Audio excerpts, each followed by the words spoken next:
Bueno, en la segunda etapa de la identidad, que es del año y medio a los 3 años, acá nos metemos mucho más en lo que es el psicoanálisis. Freud hablaba de esta etapa, de los 2 a los 4 años, de lo que es la fase anal. Recordemos que antes veníamos de la fase oral, de los 0 a los 2 años, donde es la succión, donde es el amamantamiento, es decir, donde el chico reconoce el mundo a través de la succión. Por eso es que tiene estas conductas que observamos de meterse todo en la boca. De los 2 a los 4 años entramos en lo que es la fase anal. En esta fase anal tenemos que entender que para el chico el poder dejar los pañales, controlar las heces, es un esfuerzo psíquico y un esfuerzo físico muy grande. Por eso es que es importantísimo que los padres valoren cuando el chico empieza a aprender a pedir ir al baño, cuando empieza a dejar los pañales. Estas conductas obviamente tienen que ser excesivamente reconocidas y valoradas.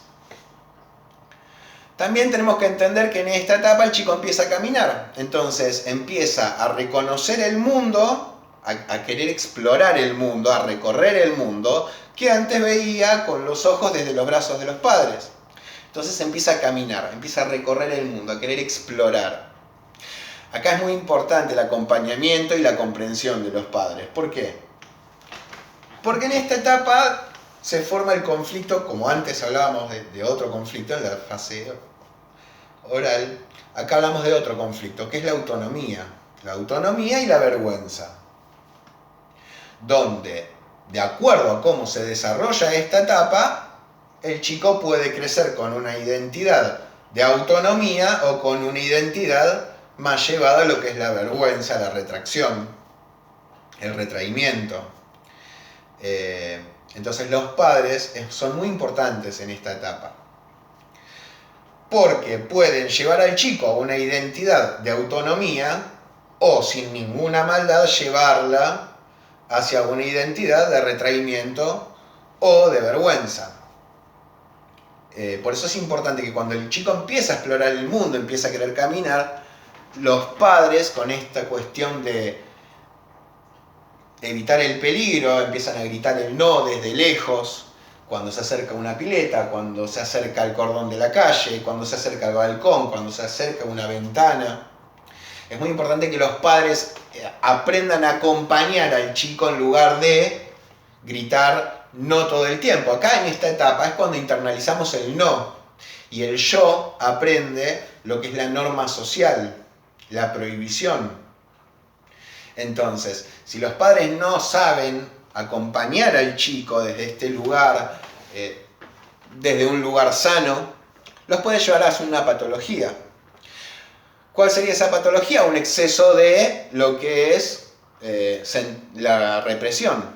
El chico comienza a reprimirse todo el tiempo. De hecho, Freud hablaba en esta etapa del nacimiento de la compulsión, como un acto compulsivo que tapa un conflicto no resuelto en la etapa anal. De ahí nace la neurosis obsesiva o lo que es la neurosis obsesivo-compulsiva, el famoso TOC.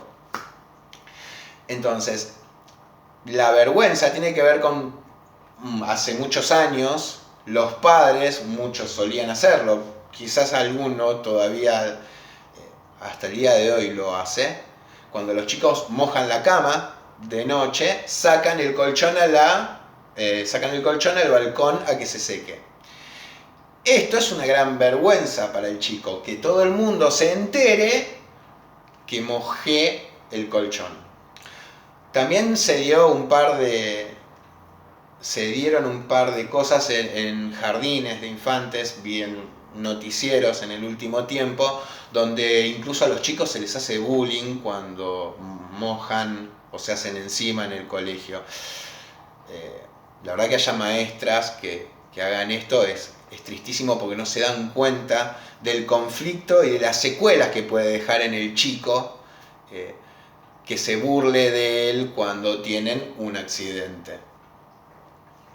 Sobre todo por esto de que cuando el chico no logra esta autonomía, siente vergüenza ante la mirada de un otro. Por eso la retracción, el retraimiento, lo que es la timidez, la inhibición, la represión y todas estas cuestiones que van naciendo en esta etapa de la fase anal. No nos olvidemos que la vergüenza es una emoción visual. ¿Qué quiere decir? Que un otro la puede percibir. Como viendo las mejillas rojas, cuando el chico sonríe tímidamente, cuando agacha la mirada, cuando hablábamos de esto de en una reunión social el chico esconderse entre las piernas de los padres, no querer saludar. Todas estas cuestiones son visiones de vergüenza que el chico internaliza y que después pueden llevar a un crecimiento de identidad patológica por un conflicto no resuelto en esta etapa de la vida. Por eso es que yo digo que en esta compulsión que nace se suele tapar con conductas conflictos no resueltos. La compulsión en sí inhibe un comportamiento, inhibe o marca un comportamiento que muchas veces lo tomamos como espontáneo cuando no lo es,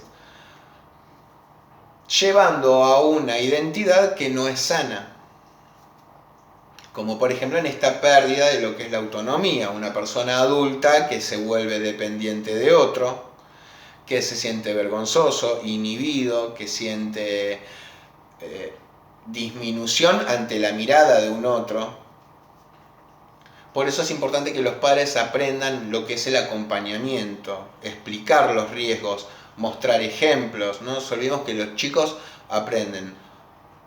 En realidad el ser humano en sí, el cerebro humano aprende por repetición o por shock. ¿Qué es la repetición? Cuando el chico no toques el enchufe, no toques el enchufe, no toques el enchufe, tantas veces internaliza ese no, que no va a querer tocar el enchufe. La otra forma de aprender un conocimiento es por shock. ¿Qué sería por shock? Que el chico meta los dedos en el enchufe, una vez que se agarró corriente, no quiere ni acercarse nunca más a un enchufe. Eso sería un aprendizaje por shock.